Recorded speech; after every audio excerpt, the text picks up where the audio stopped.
YouTube on చేసిన వెంటనే ఖచ్చితంగా వీళ్ళు కనిపిస్తూనే ఉంటారు వ్లాగ్స్ ద్వారా.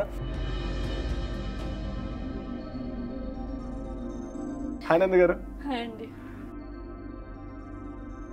అయితే ఈ ట్రిప్కి ఏం జరిగింది? మనము చాలా చేయాలని వస్తాం, బట్ ఏమీ చేయలేము. ఇప్పుడు నా అన్వేషణ అని లేదంటే హర్ష సాయి ప్రమోషన్స్ చూస్తున్నారు కదా, యాజ్ ఎ యూట్యూబర్గా మిమ్మల్ని కూడా చాలా మంది అప్రోచ్ అయ్యి ఉంటారు కదా.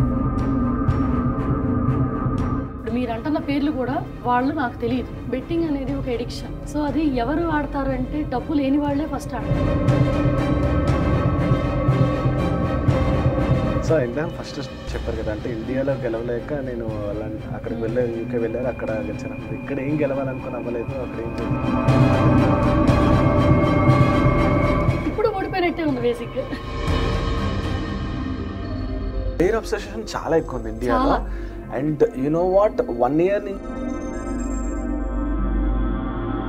మనకి ఇక్కడ ఏంటంటే రికమెండేషన్ అనే వర్డ్ ఎంతో మంది టాలెంట్ పీపుల్ని కింద పడేస్తుంది. ఏదైనా అనగానే కులపిచ్చి ఇలాంటి మాటలు, అసలు మా పిల్లలకి కులం అంటే ఏంటో తెలియదు. మన ఫ్రీడమ్ తీసేసుకున్నారని యూకే వాళ్ళు అంటారు. అంటే మనకి ఇక్కడ ఫ్రీడమ్ ఉందా అసలు? ఇప్పుడు నిజంగా ఫ్రీడమ్ ఉందా? ఉమెన్కి అయితే ఫ్రీడమే లేదు. అక్కడ ఎడ్యుకేషన్ వాల్యూస్ ఎలా ఉన్నాయి, ఇక్కడ మీకు తెలిసింది కదా ఎలా ఉంటుంది తేడా అక్కడికి. అక్కడ ఎడ్యుకేషన్ ని డబ్బులు కామరు. ఒక టెంప్టింగ్ అమౌంట్ చెప్పినప్పుడు కూడా లేదు ఇది కరెక్ట్ కాదు అని ఆగిన రోజులు ఉన్నాయా మీకు? కోర్టులో ఆఫర్ చేసి ఒక పార్టీని సపోర్ట్ చేయమన్న రోజు ఆగిపోయాం. ఒక్క వీడియో చేస్తే చాలన్నారు 2 కోట్లు.